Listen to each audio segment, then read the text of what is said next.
Come in, Jonathan. Keep silence with me for a minute, won't you?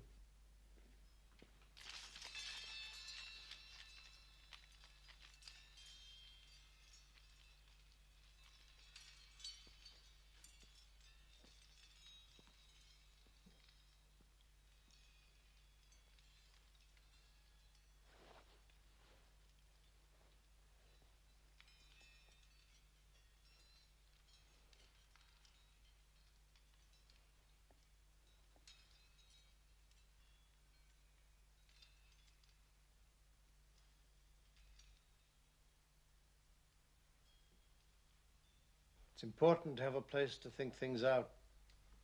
You have your ranch. I know you take a lot of pleasure in it. I cut my finger. Sorry. Yeah.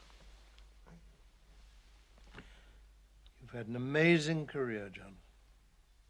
You know how proud we are of the Houston team and what we think of you at Energy. But now, there are executives who want you out. Sure. You've had 10 years in this game, Jonathan. Longer than anyone ever. Retire? How can I do that? On your special program. There are some who feel that this program should now be used to announce your retirement. Who wants that? And this special was first planned by us here at Energy. We saw it as a good thing. Now the executive directorate wants a change. The program is scheduled, the whole world is waiting for it, so this does seem perfect time. The team, they depend on me. Jonathan, let's think this through together. You know how a game serves us. It's a definite social purpose. Nations are bankrupt, gone. None of that tribal warfare anymore. Even the corporate wars are a thing of the past. Yeah, well, I know that. So now we have the majors and their executives. Transport, food, communication, housing, luxury, energy. A few of us making decisions on a global basis for the common good. Team is a unit. It plays with certain rhythms. So does an executive team, Jonathan. Now everyone has all the comforts, you know that. No poverty, no sickness, no needs, and many luxuries which you enjoy just as if you were in the executive class. Corporate society takes care of everything. And all it asks of anyone, or it has ever asked of anyone ever, is not to interfere with management decisions. I don't mean to resist. I'm just trying to understand. This is for your own benefit. You must know that, Jonathan. All decisions concerning you are. Well, I lost Ella. The corporation took my wife away because an executive wanted her. I'm not going to review all that again. It was before I took over here, and I had nothing to do with it. From what I hear, your wife wanted to leave herself. So, now you're going to retire. That shouldn't be too hard for you. It's a stupid game after all. Awful game. You ought to be glad to be. Well, hello all. Doing some more garden videos, because it's very peaceful out here. Props. It's the skull of Spock. Moloch. Whatever. Got my veggies in the bag. You saw the clip I had before that. I know it's like 3 or 4 minutes, but it's an enjoyable clip. Now, that's from 1975 movie Rollerball. That was James Caan and John Houseman having a little dialogue with each other, explaining the corporate wars and how the corporations rule the world. They'll make the decisions for everyone. You gotta wonder if these sci-fi movies were just uncanny, ironic, or did these globalists of today take their talking points from them, or is it predictive programming? What is it? It's quite interesting though. So I got some other things here. So that global stuff they're talking about, the corporate wars, that's BlackRock, Vanguard, State Street, those monsters, those global hedge funds, those whatever they are, they own everything. They even own each other. It's very incestuous. Cheers. Water, agua. What's it? Sweet clouds. I don't know. Birds, clouds. I don't know. Yeah. State Street, Vanguard, and BlackRock own everything, and they're putting the initiatives in through, with their DEI and their ESG scores, social credit scores for businesses. So, you have your situations. And they've been doing this for years. This is nothing new. It's just this year it's kind of come up to the forefront in everybody's mindset. And, it's being pushed all over the place. But Target's been doing that stuff with the transgender stuff for quite a while. Maybe not to the extent that they're doing it now. I know, what is it? North Face has been doing it. Bud Light's been doing it. They've all been doing it for years. And this is just because you got these diversity groups within these corporations doing this. Diversity groups and the Human Resource Cancer Department. That just infects the whole corporation with these brainwashed dweebs from universities that, this is what needs to be done for diversity and inclusivity. Meanwhile, the people that would be targeted with those ads, they don't even buy their products. So it's more of I can't even say it's a soft brainwash on the public. It's a hard brainwash. But the public's not buying it, are they? Are they? And you could say, it was definitely missteps on these corporation parts, but it was also, they're kind of under the thumb to comply with these edicts of the World Economic Forum and the UN and BlackRock and all them other agencies, corporations and unelected governmental agencies. And you also have to understand that there's a lot of dumb people in the world. Very, very dumb. I worked for a company once, and the CEO, in my opinion, was just an idiot. So why wouldn't you think that some of these other CEOs are complete idiots, like most of the general public? Myself included. I don't want to exclude myself and sound superior or what they thought they. But, so they're going ahead with this, and it's all going right ahead. The digital ID. Lots of stuff going on with that. It's getting windy. Watch my camera blow over. But right here, The Great Reset. Right here. Klaus Schwab's book. He explains it right here. He says, things happen for big systemic shifts.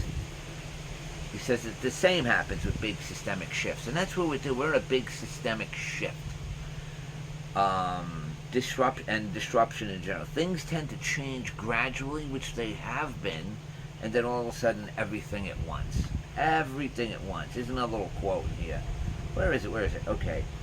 Like all notions of moral philosophy, the idea of common good is elusive and contestable. What? Elusive. Moral common good, eh?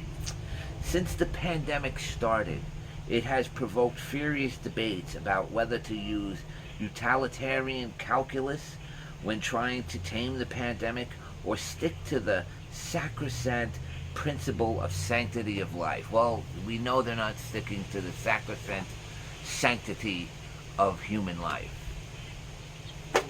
They say, it's all going to be about AI, robotics, but they got to get everybody there. And you know what? There's twofold problems.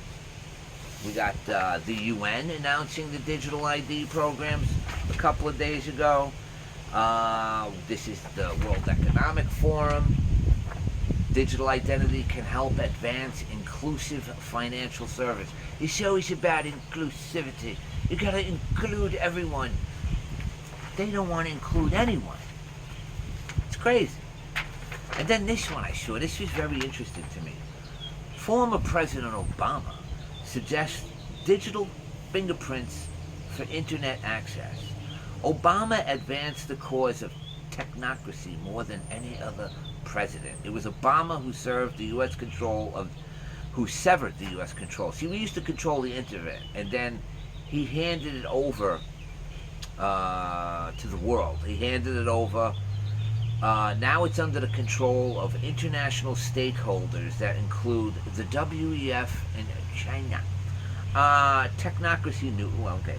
Former President Barack Obama, this was a couple of days ago, spoke in a video about the importance of journalism against threats towards democracy. And he did this in celebration of World Press Freedom Day. World Press Freedom Day. It's so ridiculous, World Press Freedom Day. Now, only if you're a sanctioned press, only if you're a sanctioned news agency that will push their talking points. That's the only press they're talking about. Former President Barack Obama suggested in a new interview the development of digital fingerprints to combat misinformation and distinguish between true and misleading news for consumers. Well, I think we can all tell what's misleading news in every mainstream media. Wow, digital fingerprints. It's like I said, there is going to be, as Klaus Schwab said, a cyber attack, a cyber pandemic, pandemic 2. And let me tell you something, it's not necessarily going to bring down the infrastructure. It might affect cell phone service. It won't affect the grid, so to speak, because they don't want nuclear power stations going offline. That ain't happening. What it will affect is the internet. The internet will be brought down. Financial banking system will be brought down. Those two big things will be brought down. That way they can control the information. You want it once they bring up the new internet, Internet 2.0 or 4.0 or whatever it is at this point, you will need a digital ID to get on there. And the new banking system will usher in the central bank digital currency, which you will need a digital ID to get to use your bank also. So cash is gone, getting on the internet is gone. I mean all internet. You just want to get on and play Xbox, you're going to need a digital ID to do this. And I've said this over and over and over again. You'll need the digital ID to get on the internet. You will need a digital ID to travel. You will need a digital ID to earn a living. But what do we do? I don't know. Just say no, man. Don't comply with it. Don't comply. Say no. Say no. That's it. There's more of us than them. Easier said than done, because my sprinklers are going off. That's not good for the planet there, Franco. Your sprinklers. I heard them sprinklers, bro. But anyway, yeah, so wow, that's wild. Anyway, so yeah, you like I said, you will need all of this to comply and be able to live. And will people comply? Probably. I think they will. They probably will. And why are you saying that? Why are you saying people are going to give up all their sovereignty? Because they already have. They've done it in the past. They just did it. You got a whole bunch of these crazy globalists, and mind you, there is madness. But there's a method to their madness, at least for them. They came out and said, hey, we need you to put this little thing in your body. Are you going to do it? Everybody lined up for the most part and said, yeah. These are the same people that say there's too many people on the planet. But we need you to inject yourself with this thing, this marvelous thing. Inject yourself with it. Oh, we'll inject you with it. But eventually we'll probably want you to inject yourself with it. And people complied. People complied with people that say there's too many people on the earth. They took an experimental thing from them, put it right in right in the body, baby. Yeah, people will line up to the digital ID. But whatever. What are you going to do? You know what you can do? You can pray. Pray. The power, the power of prayer, especially if it's on a global scale where everybody's doing it. Wow, I think it could be pretty formative. I don't care what you're praying, what religion you're praying to. You're praying to Allah, you're praying to God, you're praying to Jesus. As long as it's a positive prayer to help this humanity, because what they got planned for us really isn't good, and they know what's going to happen. That's why the depopulation thing. They can't have all these unemployed people that are being displaced by AI and robots. Oh, no. They are not taking care of 7 or 8.5 billion people. No, they're not. They want this Earth, this Garden of Eden, all for themselves. Maybe there'll be 100,000 of them, all in their giant yachts, bunkers, boats, farms, the whole thing. Not for you, not for me, not for old Spock here. We see what happened to Spock here. But anyway, everybody have a wonderful day. Prayers, love yous all.